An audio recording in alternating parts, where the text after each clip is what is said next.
1990s ബിഗിനിങ്ങിൽ ദുബായിലെ മലയാളികളുടെ population എന്ന് പറയുന്നത് അറൗണ്ട് 50,000 ആളുകളായിരുന്നു മലയാളികൾ ഉണ്ടായിരുന്നത്. അത് കാലക്രമേണ നമ്മുടെ നാട്ടിൽ നിന്ന് ഈസി ആയിട്ട് വന്നു ചേരാവുന്ന ഒരു സ്ഥലമായി ദുബായ് മാറി. UAE എല്ലാ എമിറേറ്റിലും ഇപ്പോഴും മലയാളികളുടെ എണ്ണം ഒരുപാട് കൂടുന്നുണ്ട്. ഇപ്പം 1990s 50,000 ആയിരുന്നെങ്കിൽ 2010 ആയപ്പോഴേക്കും അതൊരു ഏകദേശം 5 ലക്ഷം ആളുകളായിട്ട് വളർന്നു. ഇപ്പോഴത്തെ കണക്ക് വെച്ച് ഏകദേശം 800,000 8 ലക്ഷം മലയാളികളാണ് ദുബായിൽ മാത്രം ഉള്ളത്. ഇപ്പൊ എന്തുകൊണ്ടാണ് ദുബായിലേക്ക് ആളുകൾ വരുന്നത്, അല്ലെങ്കിൽ മലയാളികൾ എസ്പെഷ്യലി വരുന്നതെന്ന് പറഞ്ഞാൽ മലയാളികൾക്ക് ഈസി ആയിട്ട് എത്തിപ്പെടാൻ പറ്റുന്ന ഒരു സ്ഥലമാണ് ദുബായ്. നമ്മൾ ഇപ്പം കമ്പയർ ചെയ്യുമ്പോൾ UK കാനഡയിലേക്കൊക്കെ ആൾക്കാർ പോകുന്നുണ്ട്. പക്ഷെ എങ്കിൽ പോലും ഈസി ആയിട്ട് വരാൻ പറ്റുന്ന എന്നാൽ നല്ല ജോബ് ഓപ്പർച്യൂണിറ്റീസ് ഉള്ളൊരു സ്ഥലമാണ് ദുബായ്. കഷ്ടപ്പെടാമെങ്കിൽ പൈസ ഉണ്ടാക്കാൻ പറ്റും, ബിസിനസ് ഓപ്പർച്യൂണിറ്റീസ് ഒരുപാടുണ്ട്. പിന്നെ മിഡിൽ ഈസ്റ്റ് എന്ന് പറയുന്ന ഒരു ഹബ്ബാണ്. അപ്പൊ അങ്ങനെ ഒരുപാട് കാര്യങ്ങളുള്ളത് കൊണ്ടും പിന്നെ പഴയ പോലെയല്ല. ഇപ്പം നമ്മൾ പറയുകയാണെന്നുണ്ടെങ്കിൽ 1990s ആ സമയത്തൊക്കെ ദുബായിൽ വരുന്ന ആളുകളുടെ ഫസ്റ്റ് പ്രയോറിറ്റി നാട്ടിൽ പോയി ഒരു വലിയ വീട് വെക്കുക, ആ വീട് എല്ലാവരും കാണിക്കുക, പ്രദർശിപ്പിക്കുക, NRI ആണെന്ന് പറയിക്കുക, ഇങ്ങനെയൊക്കെ ആയിരുന്നു ആ ഒരു കൺസെപ്റ്റ്. അപ്പോൾ ആ സമയത്ത് നമ്മുടെ നാട്ടിലെ റിയൽ എസ്റ്റേറ്റും അതുപോലെ വളർന്നു. കാരണം ഈ NRI മണി ഒരുപാട് അങ്ങോട്ട് വരുന്നതുകൊണ്ട് നാട്ടിലെ സ്ഥലങ്ങൾ ആൾക്കാർ വാങ്ങാൻ തുടങ്ങി, വലിയ വലിയ വീടുകൾ വെക്കാൻ തുടങ്ങി.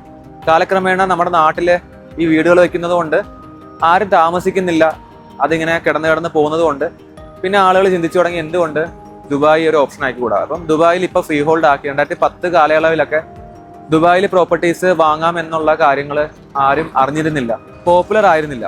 ഇപ്പോൾ ഒരു 2020 ഒക്കെ ആയപ്പോഴേക്കാണ് ശരിക്കും ഇതൊരു പോപ്പുലർ ആയത്. ദുബായിൽ പ്രോപ്പർട്ടീസ് വാങ്ങാം, ഫ്രീ ഹോൾഡ് ആണ്, നാട്ടിലെ പോലെ തന്നെ സെയിം രീതിയിൽ നമുക്ക് ദുബായിൽ പ്രോപ്പർട്ടീസ് വാങ്ങാം എന്നുള്ള കാര്യങ്ങളൊക്കെ ഇപ്പോഴാണ് ആളുകൾ ശരിക്കും അറിഞ്ഞു തുടങ്ങിയത്, കഴിഞ്ഞൊരു 4-5 വർഷമായിട്ടാണ്. പക്ഷെ എങ്കിൽ പോലും 2010 മുതൽ തന്നെ ദുബായിൽ മലയാളികൾ പ്രോപ്പർട്ടീസ് വാങ്ങുന്നുണ്ട്. വാങ്ങുന്നതിന്റെ ഫസ്റ്റ് റീസൺ എന്ന് പറയുന്നത് ദുബായിലെ റിട്ടേൺസ് വളരെ കൂടുതൽ. ഞാൻ എല്ലാ വീഡിയോയിലും പറയുന്നത് പോലെ തന്നെ ദുബായിൽ റിട്ടേൺസ് വളരെ കൂടുതലാണ്.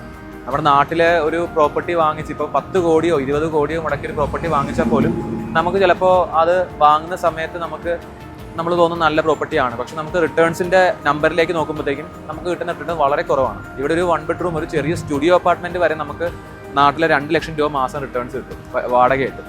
പിന്നെ ഇതൊരു ഗ്ലോബൽ മാർക്കറ്റാണ്, ആളുകൾ എല്ലാ വർഷവും വന്നുകൊണ്ടിരിക്കുകയാണ്. 2013 ദുബായിലെ പോപ്പുലേഷൻ എന്ന് പറയുന്നത് അറൗണ്ട് 1.6 മില്യൺ ആയിരുന്നു. ഇപ്പോൾ 3.7 മില്യൺ. 10 വർഷം കൊണ്ട് ഡബിൾ ആണ് പോപ്പുലേഷൻ. അത് എന്തുകൊണ്ടാണെന്ന് പറഞ്ഞാൽ ഇവിടെ ഗോൾഡൻ വിസ അതുപോലെ ഒരുപാട് കാര്യങ്ങൾ കൊടുക്കുന്നുണ്ട്. ഗോൾഡൻ വിസ തന്നെ ഏകദേശം 3 ലക്ഷം ആളുകൾക്കാണ് കഴിഞ്ഞ ഒരു വർഷം കൊടുത്തത്. അപ്പം 3 ലക്ഷം ആളുകളിൽ ടാലന്റഡ് ആയിട്ട് ആൾക്കാരുണ്ട്, അതുപോലെ ആർട്ടിസ്റ്റുകളുണ്ട്, ഇൻവെസ്റ്റേഴ്സ് ഉണ്ട്, പ്രോപ്പർട്ടി ഓണേഴ്സ് ഉണ്ട്, അങ്ങനെ ഒരുപാട് പേർക്ക് ഗോൾഡൻ വിസ കൊടുക്കുന്നുണ്ട്. അപ്പോൾ അത് തന്നെ വലിയൊരു അഡ്വാൻറ്റേജ് ആണ്. നമുക്ക് ദുബായ് പോലൊരു സ്ഥലത്ത് വന്ന ഒരു ബിസിനസ് ചെയ്യാനാണെങ്കിലും എല്ലാത്തിനും ഈസിയാണ്, ടാക്സ് ഇല്ല. മൾട്ടിപ്പിൾ റീസൺസ് ഉള്ളതുകൊണ്ടാണ് ആളുകൾ ദുബായിലേക്ക് വന്ന് ദുബായിൽ പ്രോപ്പർട്ടീസ് വാങ്ങുന്നത്. പിന്നെ പ്രോപ്പർട്ടി വാങ്ങാനാണെങ്കിലും വളരെ ഈസിയാണ്. ഒരു പാസ്പോർട്ട് കോപ്പി, ഒരു ഫോൺ നമ്പർ മാത്രം ഉണ്ടെങ്കിൽ തന്നെ നമുക്ക്, ഒരു ഇമെയിൽ ID ഉണ്ടെങ്കിൽ തന്നെ നമുക്ക് പ്രോപ്പർട്ടീസ് ദുബായിൽ വാങ്ങാൻ പറ്റും. ബാക്കി ഡോക്യുമെന്റേഷനൊക്കെ വളരെ ഈസിയാണ്, എല്ലാം ഓൺലൈനാണ്. ദുബായിലേക്ക് വരേണ്ട ആവശ്യം പോലും ഇല്ല, ദുബായിൽ പ്രോപ്പർട്ടീസ് വാങ്ങും. അപ്പോൾ അതൊക്കെ നമുക്ക് ഫ്യൂച്ചറിൽ എന്താ പറയുക, നമ്മൾ താല്പര്യമുള്ള അനുസരിച്ചിട്ട് ആളുകൾക്ക് കോൺടാക്ട് ചെയ്യുന്നതനുസരിച്ചിട്ട് നമുക്ക് ഫ്രീ ആയിട്ട് കൺസൾട്ടേഷൻ തരാവുന്നതാണ്. എന്താണ് ഇതിൻ്റെ രീതികൾ, എങ്ങനെയാണ് പ്രോപ്പർട്ടീസ് വാങ്ങേണ്ടത്, ഇതിൻ്റെ കാര്യങ്ങളൊക്കെ നമുക്ക് പറഞ്ഞുതരാൻ പറ്റും. ബേസിക്കലി ഇപ്പോൾ നമ്മൾ നിൽക്കുന്നത് വാസൽ എന്ന് പറയുന്ന ഗവൺമെൻറ് ഡെവലപ്പറിൻ്റെ ഓഫീസിന് മുന്നിലാണ്. ഇവിടെ വാസൽ എന്ന് പറയുന്നത്, ഇവിടെ ഞാൻ എപ്പോഴും പറയാറുണ്ട്, ഒരുപാട് ഗവൺമെൻറ് ഡെവലപ്പേഴ്സ് ഒന്നും ഇല്ല, ആകെ 4-5 നല്ല ഗവൺമെൻറ് ഡെവലപ്പേഴ്സേ ഉള്ളൂ. അത് ഇമാദ്, നഖീൽ, ദയാർ, മീറാസ്. അതിലൊരു ഡെവലപ്പറാണ് വാസൽ എന്ന് പറയുന്നത്. അപ്പോൾ വാസൽ എന്ന് പറയുന്നത് ദുബായിലെ ഒരു ഓൾഡസ്റ്റ് ഡെവലപ്പറാണ്. ദുബായിലെ ഒരു കുറച്ച് കാലങ്ങളായി താമസിക്കുന്ന എല്ലാവരും കേട്ടിട്ടുള്ള ഒരു പേരായിരിക്കും വാസൽ എന്ന് പറയുന്നത്. കാരണം Wasl mainly residential communities build ചെയ്യുന്ന ഒരു ഡെവലപ്പറാണ്. ഒരു സ്റ്റാൻഡ് അലോൺ ബിൽഡിംഗ് പണിയാറില്ല, അവർ കൂടുതലും റെസിഡൻഷ്യൽ കമ്മ്യൂണിറ്റീസ്, അതായത് ഒരു 10-15 ബിൽഡിങ്ങുകളുടെ ഒരു കമ്മ്യൂണിറ്റി, എല്ലാ ഫെസിലിറ്റീസും ഉള്ളൊരു കമ്മ്യൂണിറ്റിയാണ് അവർ ബിൽഡ് ചെയ്യുന്നത്. അവരുടെ ഇപ്പോൾ റീസെൻറ്റ് ഹിസ്റ്ററി നോക്കി കഴിഞ്ഞാൽ പാർക്ക് ഗേറ്റ്സ്, പാർക്ക് വ്യൂസ് എന്നൊക്കെ പറയുന്ന ബിൽഡിങ്സ് നമ്മുടെ ദുബായ് ഫ്രെയിം, നമ്മൾ എന്താ പറയുക, നമ്മുടെ മോണുമെൻ്റ് ആയിട്ടുള്ള ദുബായ് ഫ്രെയിമിന് അടുത്ത് തന്നെ കരാമ, ബർദുബായ്, ദേറ ആ ഭാഗങ്ങളിലൊക്കെ ബിസിനസ് ചെയ്യുന്ന ആൾക്കാർക്ക് വേണ്ടിയിട്ട് ഒരു കമ്മ്യൂണിറ്റി ബിൽഡ് ചെയ്തിരുന്നു. ഫസ്റ്റ് ഫേസ് പാർക്ക് ഗേറ്റ്സ് ആയിരുന്നു. അതുപോലെ വാസൽ 1 പാർക്ക് വ്യൂസ് ഇപ്പോൾ റീസെൻ്റ്ലി എന്താ പറയുക സ്റ്റാർട്ട് ചെയ്തിട്ടുണ്ട് കൺസ്ട്രക്ഷൻ. അപ്പോൾ അതൊക്കെ ഫുള്ളി സോൾഡ് ഔട്ട് ആണ്. അതിലൊക്കെ വാങ്ങിച്ചവർക്കറിയാം നല്ല അപ്രീസിയേഷൻ കിട്ടിയിട്ടുണ്ട്. ഡബിളൊക്കെ പ്രൈസ് 1.1 വാങ്ങിച്ചത് ഇപ്പോൾ 2.7, 2.8 മില്യൺ ഒക്കെയാണ് സെല് ചെയ്തുകൊണ്ടിരിക്കുന്നത്. അപ്പോൾ അതുപോലൊരു പ്രൊഡക്റ്റാണ് ഇപ്പോൾ ഇവിടെ ലോഞ്ച് ചെയ്യാൻ പോകുന്നത്. വാസലിൻ്റെ അഡ്വാൻറ്റേജ് എന്താണെന്ന് പറഞ്ഞാൽ വാസലിലെ പേയ്മെൻറ്റ് പ്ലാനുകളൊക്കെ വളരെ ഈസി ആയിട്ട് ഒരു മലയാളിക്ക് ചെയ്യാൻ പറ്റുന്നതാണ്. അപ്പോൾ നമുക്ക് എന്താണ് വാസലിലെ പുതിയ ഓപ്പർച്യൂണിറ്റീസ് എന്നുള്ളത് ഇപ്പോൾ കാണാം. ഇതാണ് ഞാൻ പറഞ്ഞ കമ്മ്യൂണിറ്റി. ഇത് ആക്ച്വലി ദുബായ് സൗത്തിനോട്, അൽ മക്തൂം എയർപോർട്ടിനോട് വളരെ അടുത്തായിട്ടുള്ളൊരു കമ്മ്യൂണിറ്റിയാണ്. ഈ കമ്മ്യൂണിറ്റിയുടെ പ്രത്യേകത ഷെയ്ഖ് സായദ് റോഡ്. ദുബായിൽ മേജറായിട്ട് 4 റോഡാണ് വരുന്നത്. അതിലെ ഏറ്റവും നമ്പർ 1 റോഡായിട്ടുള്ള ഷെയ്ഖ് സായദ് റോഡിനോട് വളരെ അഡ്ജസ്റ്റൻ്റ് ആയിട്ടുള്ളൊരു ലൊക്കേഷനാണ്. അതുപോലെ മെട്രോ സ്റ്റേഷൻ ഉണ്ട്. എല്ലാ ലൊക്കേഷൻ നമുക്ക് ലൊക്കേഷൻ ഡീറ്റെയിൽഡ് ആയിട്ടൊന്ന് കാണാൻ പറ്റും. അപ്പോൾ ലൊക്കേഷൻ കാണുന്നുണ്ടെങ്കിൽ നമ്മൾ ഈ മാപ്പിൽ നോക്കിയാൽ മനസ്സിലാവും. ഈ മാപ്പിൽ ചെക്ക് ചെയ്താൽ നമ്മുടെ പ്രോപ്പർട്ടി വരുന്നത് ഇതാണ്. നമ്മുടെ പ്രോപ്പർട്ടിയുടെ പ്ലോട്ട് ഇപ്പോൾ ഈ കാണുന്ന എൻറ്റയർ പ്ലോട്ടിലെ ഈ കാണുന്ന കമ്മ്യൂണിറ്റി, ഈ കാണുന്ന 6 ബിൽഡിംഗ് ആണ് നമ്മൾ വാസൽ സൗത്ത് ഗാർഡൻ ABC എന്ന് പറയുന്ന 3 ബ്ലോക്കുകൾ. അപ്പോൾ അതിൽ നമ്മൾ ലൊക്കേഷൻ നോക്കുകയാണെങ്കിൽ ഈ കാണുന്നത് ഷെയ്ഖ് സായദ് റോഡാണ്. ഷെയ്ഖ് സായദ് റോഡ് ഇത്രയും അഡ്ജസ്റ്റൻ്റ് ആയിട്ടുള്ള പ്ലോട്ടാണ്. ദുബായ് സൗത്ത് അൽ മക്തൂം എയർപോർട്ടിലേക്ക് ഏകദേശം 15 minute, metro station energy metro സ്റ്റേഷനിലേക്ക് ഏകദേശം 5 മിനിറ്റ്, അങ്ങനെ വരുന്ന ലൊക്കേഷനാണ്. ഇതൊരു കമ്മ്യൂണിറ്റിയാണ്, ഒരു സ്റ്റാൻഡ് അലോൺ ബിൽഡിംഗ് അല്ല, ഇതൊരു കമ്മ്യൂണിറ്റിയാണ്. നമുക്ക് കമ്മ്യൂണിറ്റി എങ്ങനെ ഇരിക്കുന്നു കാണാം. ഇതാണ് ഞാൻ പറഞ്ഞ പ്രൊജക്റ്റ്. ഇതിൽ നമുക്ക് 3 ബ്ലോക്കുകളാണ് വരുന്നത്. South garden A, south garden B, south garden C.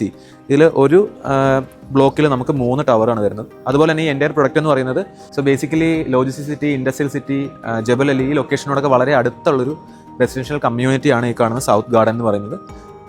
പക്ഷേ ഇതിലൊരു ചലഞ്ച് എന്താണെന്ന് പറഞ്ഞാൽ യൂണിറ്റുകൾ കിട്ടുക എന്ന് പറയുന്നത് ഈസി അല്ല. ഇത് പെട്ടെന്ന് സോൾഡ് ഔട്ട് ആവും, സെയിം ഡേ തന്നെ സോൾഡ് ഔട്ട് ആവും. ലൊക്കേഷൻ ഒന്നുകൂടെ ഞാൻ പറയാം. ഇത് ഷെയ്ഖ് സായദ് റോഡാണ്.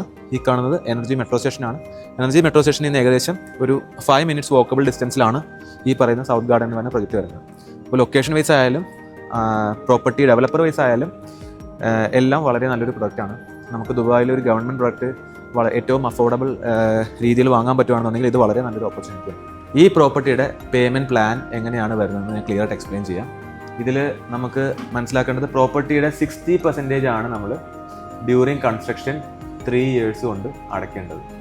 അത് അടയ്ക്കേണ്ടത് വളരെ ഈസി ആയിട്ടാണ്. നമുക്ക് ബുക്കിങ്ങിൽ 5% ആണ് കൊടുക്കേണ്ടത്. ലെറ്റ്സ് സേ ഒരു സ്റ്റുഡിയോയുടെ പ്രൈസ് വരുന്നത് 550 ആണ്. സ്റ്റുഡിയോയുടെ പ്രൈസ് വരുന്നത് 550,000 dirhams ആണ് സ്റ്റുഡിയോയുടെ പ്രൈസ് വരുന്നത്. അതായത് ഇന്ത്യൻ റുപ്പീസിൽ വരുമ്പോൾ 1.3 CR.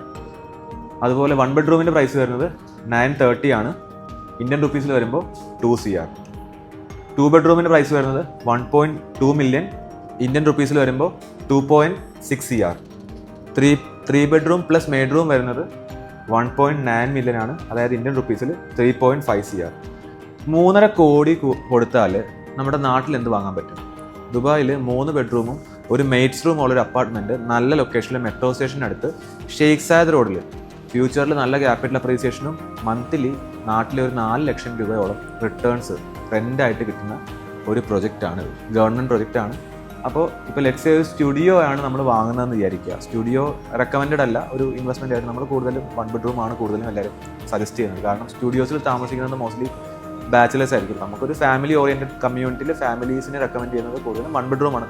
1 ബെഡ്റൂം ആണെങ്കിൽ പോലും നാട്ടിൽ 2 കോടി രൂപയെ വരുന്നുള്ളൂ. 2 കോടി രൂപ എന്ന് പറയുന്നത് ഒരു പ്രോപ്പർട്ടി വാങ്ങുന്ന ഒരാളെ സംബന്ധിച്ചിടത്തോളം അതൊരു ആവറേജ് എമൗണ്ട് ആണ്. 2 കോടിയുടെ 5% ഡൗൺ പേയ്മെൻറ്റ് വേണ്ടത്. 5% എന്ന് പറയുമ്പോൾ 2 കോടി രൂപയുടെ 5% എന്ന് പറയുമ്പോഴത്തേക്കും നമുക്ക് നാട്ടിലെ ഏകദേശം ഒരു 10 ലക്ഷം രൂപ അല്ലെങ്കിൽ 20 ലക്ഷം രൂപ താഴെ നമുക്ക് ഡൗൺ പേയ്മെൻറ്റ് വരുന്നുള്ളൂ.